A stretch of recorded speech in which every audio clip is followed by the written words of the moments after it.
வணக்கம்.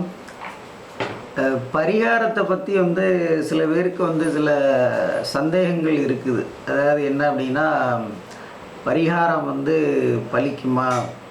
அதாவது விதி அப்படின்னு ஒன்று விதிக்கப்பட்டது அப்படின்னு இருக்கும் பொழுது பரிகாரத்தின் மூலம் அதை எப்படி மாற்ற முடியும் அப்படின்றது சில பேருடைய கேள்வியாக இருக்குது.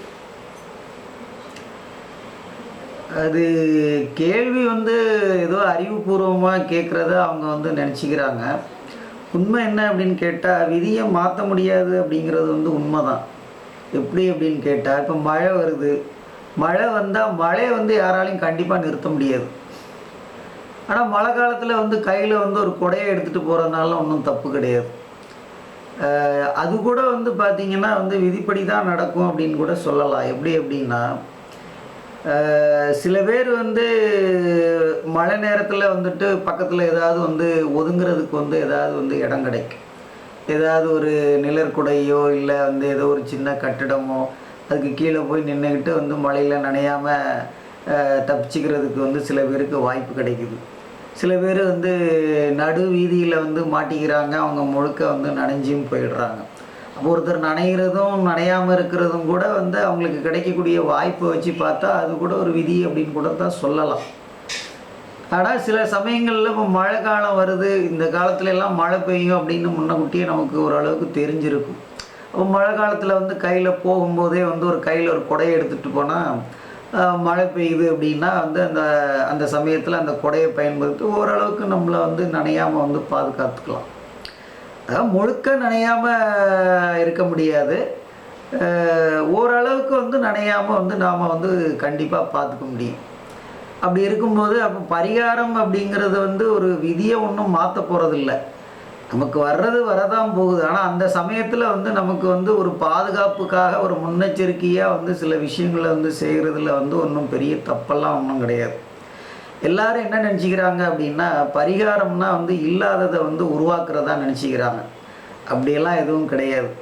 பரிகாரங்கிறது என்ன அப்படின்னு கேட்டால், நமக்கு ஒரு ஒரு ஊன்றுகோல் மாதிரி, அதாவது ஒரு சப்போர்ட் மாதிரி வேணால் சொல்லலாம். இப்போ ஒரு ஆள் முடவனாக இருக்கிறாருன்னு வச்சுக்காங்களேன், காலே இல்லாத ஆளுக்கு பார்த்தீங்கன்னா நீங்கள் காலெல்லாம் முளைக்க வைக்க முடியாது. காலை முளைக்க வைக்கிறதா சொல்லி யாராவது சொன்னாங்கன்னா கண்டிப்பாக அது உங்களுக்கே தெரியும், அது ஒரு முடியாத ஒரு காரியம். ஆனால் இப்போ பார்த்தீங்கன்னா ஆர்டிஃபிஷியல் இன்ஸ்ட்ருமெண்ட்ஸு நிறைய இருக்குது. காலே இல்லாதவருக்கு ஆர்டிஃபிஷியலாக ஒரு உபகரணங்கள் மூலமாக காலை ஊன்றி அதாவது நடக்கிற மாதிரி வேறு விதமான வழிமுறைகளை பண்ண முடியும். ஆனால் காலை கண்டிப்பாக முளைக்க வைக்கலாம் முடியாது. இப்போ ஒருத்தருக்கு பாதி கால் இல்லை அப்படின்னா கையில் கம்பு ஊன்றி நடக்கிற மாதிரி வாய்ப்புகள்லாம் இருக்குது. இப்போ என்ன அப்படின்னா இல்லாதது ஒன்று புதுசாக அதே மாதிரி திருப்பி நாம் ஒன்றும் உருவாக்க போகிறதெல்லாம் ஒன்றும் கிடையாது. ஆனால் ஏதோ நமக்கு ஒரு சப்போர்ட்டு மாதிரி நடக்கிறது நடக்கும் அப்படிங்கிறது தான். அந்த கூட அதை மேனேஜ் பண்ணக்கூடிய அளவுக்கு ஏதாவது ஒரு சப்போர்ட்டு மாதிரி இந்த பரிகாரங்கள் அமையுது. எந்த ஒரு விஷயமே அப்படின்னா நாம் பார்க்கல, நமக்கு அனுபவம் ஏற்படலை அப்படின்னா எல்லாரும் உலகத்தில் வேறு யாருக்குமே அந்த மாதிரி ஏற்பட்டிருக்காது அப்படின்னு தான் நிறைய பேர் நினச்சிக்கிறாங்க. அப்படி இல்லை. எந்த ஒரு விஷயமுமே அனுபவபூர்வமாக உணராமல் நம்மளுடைய முன்னோர்கள் எதுவும் சொல்லியிருக்க மாட்டாங்க.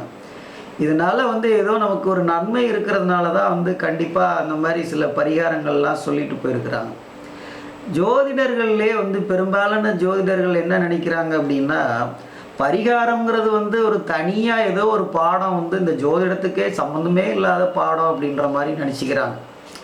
அப்படியெல்லாம் ஒன்றும் கிடையாது. பரிகாரத்தினுடைய சூக்ஷ்மங்கள் எல்லாமே பார்த்திங்கன்னா ஜோதிடத்தில் ராசி சக்கரத்துக்குள்ளே தான் எல்லாம் மறைஞ்சி இருக்குது. அந்த ராசி சக்கரத்தை நீங்கள் ஒன்று ஒன்றா ஆராய்ச்சி பார்க்கும் பொழுது தான் ஒரு விஷயத்துக்கும் என்னென்ன பரிகாரம் அப்படிங்கிறது அதுக்குள்ளவே தான் இருக்கிறது. இந்த பரிகாரம்லாம் இன்னும் சில பேர் நம்பிக்கை சார்ந்த விஷயம் அப்படின்னு சொல்கிறாங்க. இது நம்பிக்கை சார்ந்த விஷயமும் கிடையாது, அனுபவபூர்வமாக உணர்ந்த விஷயந்தான். அதனால் இது செய்யாதது அப்படிங்கிறது அவங்கவுங்க ஒரு தனிப்பட்ட ஒரு வெறுப்பை பொறுத்தது. செய்து பார்த்தவர்களுக்கெல்லாம் நிறைய பேருக்கு நல்ல விஷயங்கள்லாம் ஆயிருக்கத்தான் செய்யுது, இல்லைன்னு சொல்லலாம் முடியாது. என்னுடைய அனுபவத்திலே நான் பார்த்துருக்குறேன். கேன்சர் நோய் வந்தவங்க கூட வந்து பார்த்திங்கன்னா இந்த பரிகாரங்கள் செஞ்ச பிறகு வந்து அவங்களுக்கு முழுமையாக வந்து கேன்சர் நோய் கூட குணமாக இருக்குது. இப்போ ஒருத்தங்களுக்கு வந்து ஒரு ஒரு பரிகாரம் சொல்கிறோம், அவங்க நம்பிக்கை இல்லாமல் இருக்கிறாங்க, இந்த மாதிரி ஒரு பிரச்சனை வரப்போகுது அப்படின்னு உங்களுக்கு சொல்லியிருக்கிறோம். இருந்தாலும் அவங்க ஒரு அலட்சிய மனப்போக்கில் இருந்து அப்புறம் சில நாட்களில் அவங்களுக்கு அந்த பிரச்சனை வரும்போது திருப்பி பயம் வந்து ஏதாவது பண்ணணுமா அப்படின்னு திருப்பி கேட்டிருக்கிறாங்க. நாங்கள் ஏற்கனவே சொன்ன அந்த விஷயங்களை மட்டும் நீங்கள் செய்யுங்க அப்படின்னு சொன்னதுக்கப்புறம் திரும்ப அந்த விஷயங்கள்லாம் வந்து அந்த பரிகாரத்துக்கு அப்புறம் அந்த விஷயங்கள்லாம் காணாமல் போயிருக்குது.